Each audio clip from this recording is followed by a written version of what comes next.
Hello everyone, my name is Silver Willowing and welcome to another time-lapse drawing. So today we are drawing a Deathgripper, which is a new dragon from How to Train Your Dragon: The Hidden World. This is Grimmel's dragon. He is the new antagonist and these dragons are supposedly very evil. So what we're doing right now is that I'm sketching up the dragon. I didn't have to do any testing with the position because I kind of knew what I was going to go with, so I could just jump right into it. And the thing I'm flicking here is my reference sheet, so that might be a little bit annoying. I'm going to use it a lot in the beginning and then I'm not going to be using it as much, just to get all the shapes right. So the Deathgripper is a very tricky dragon because we haven't really seen its full body in HD and from several angles. It's very limited the amount of content we have gotten on this dragon so far. So I'm pretty much working with some of the things in blind. I'm just guessing how he's gonna look, what he's gonna be, and just trying to add up the different images that we have. But this one will not be 100% accurate, obviously, because I don't know what the dragon looks like 100%. I only have a slight idea. But as long as it looks slightly like a Deathgripper, then I am fine. Now we're moving on to the inking, which is where I draw up all the sketching to get the outline done so that I know where I'm supposed to color. And this process is not the longest, it's the fastest one actually, because my lines are kind of wobbly because at first I just put them in just to have them there so I can get rid of the sketch. I just do them really quickly. They're not really that straight or good in any sense, they're just kind of to mark out where I'm supposed to do my refining.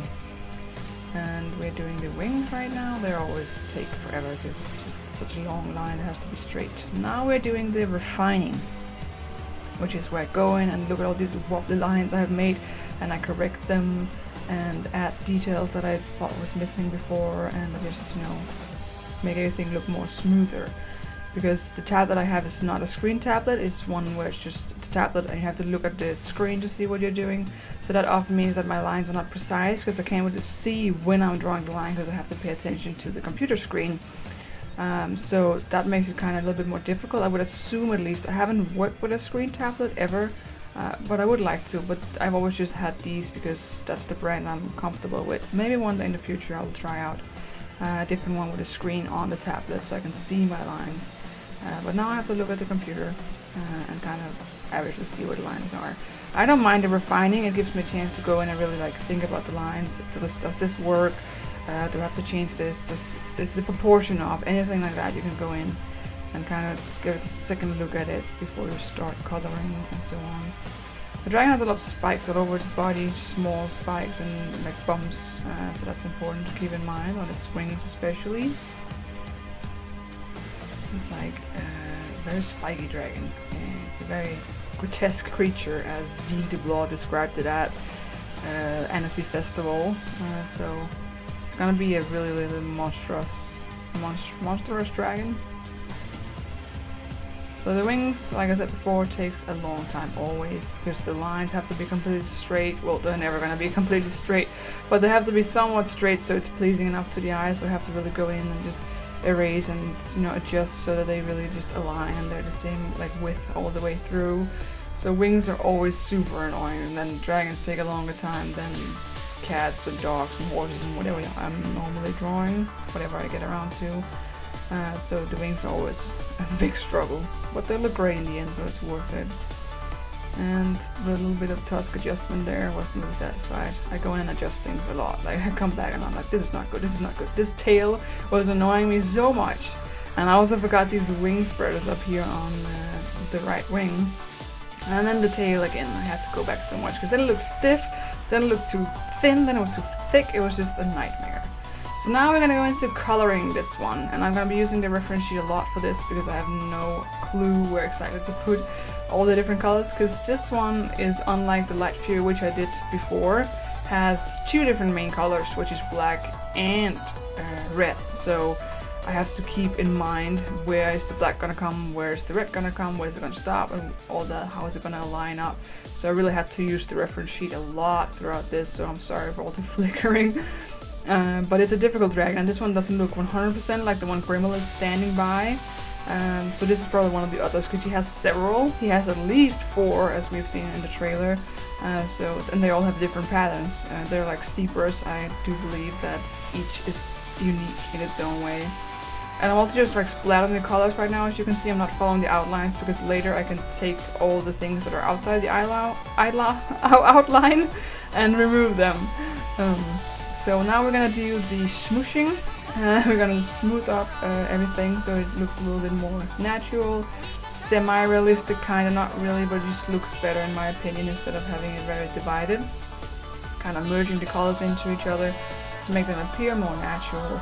It's a very relaxing process. It's just, you know, smoothing things around. I enjoy this one. It's also one of the fastest because it's just, you smooth it. I mean, it's not super fast, but compared to the others, it's faster for sure. Now we're doing the eye. I love doing eyes. They're so much fun. Then we're gonna move on to some shading of the face, the teeth, the tongue, and the tusk goes first. And then afterwards, we're of course gonna move up to the overall body. The shading takes a while, especially if you want details, like I'm doing on the teeth here. Different shades of a shading, like I use different colors for all of them. I also add the highlights. And especially when I'm using the smudge tool as well, there's a little bit of extra time there as well. It's a very long process to create these pictures. But I already think he looks a lot better now when he got all the smudging done and the shadows are coming in. He really looks like a Deathgripper at first. I was a bit lost if he was, because he looked a bit strange, like with the big head thing, because he doesn't really have ears or anything to kind of distinct his back from his face. So it was like, that looks so strange. And now I'm removing everything outside, as you just saw there, gone with that. And now I'm going and smoothing out all the shadows and shapes that I've been making around. And this is, it's a bit boring. It's easy enough, but it takes time. And add some highlights there. But the overall result becomes so much better if you just go in and pay attention to the extra shades and stuff. I like doing it even if it takes time. And I'm probably wondering, does the dragon actually have a stinger on its tail? That looks so weird. But yes, it has a stinger on its tail. It was confirmed by the director that this dragon actually has a stinger. We can't see it in the trailer, but it has a stinger similar to a speed stinger from the Netflix series, where it can sting dragons with a tranquilizer that kind of knocks them out in a similar fashion, which makes this dragon ideal for hunting other dragons. So this is one terrifying dragon that is very resourceful, but very destructive in the same sense. So what I did right here was I am adding texture to him. I'm adding some scaly texture to him. It's very faint, it's not very clear, but it's just to add a little bit more depth to him to make him appear a little bit more dragony. And I was unsatisfied with something here on the shoulder that I had to go in and fix, and that happens all the time with me. I always go back and I'm like, this is not good, this is not good, it doesn't work. And finally, here we have him. This is the Deathgripper, fully functioning and done with colors and everything. So like I said before, it's not going to be 100% accurate. It's not going to be a 100% accurate Deathgripper because I don't know what it looks like 100%. This is just my idea. It's kind of an artistic take on it. The Light Fury was easier when I drew her because we had seen her whole body pretty much, more or less, in the trailer. We've seen her from a lot of different angles. With the Deathgripper, we've seen it close out with its face and then far away when it's flying and with its wings and everything. So it's not gonna be accurate. But I mean, I think we can tell it's a Deathgripper, so I think it's alright. I hope you guys think so as well. It was a lot of fun to draw because it's a new dragon and like I'm gonna try this out and see what it's gonna turn out as.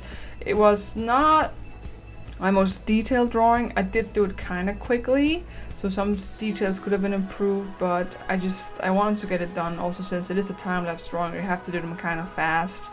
That's why I'm not calling it a speed paint, because it's not a speed paint, because I've spent more than 5 hours on it, I think.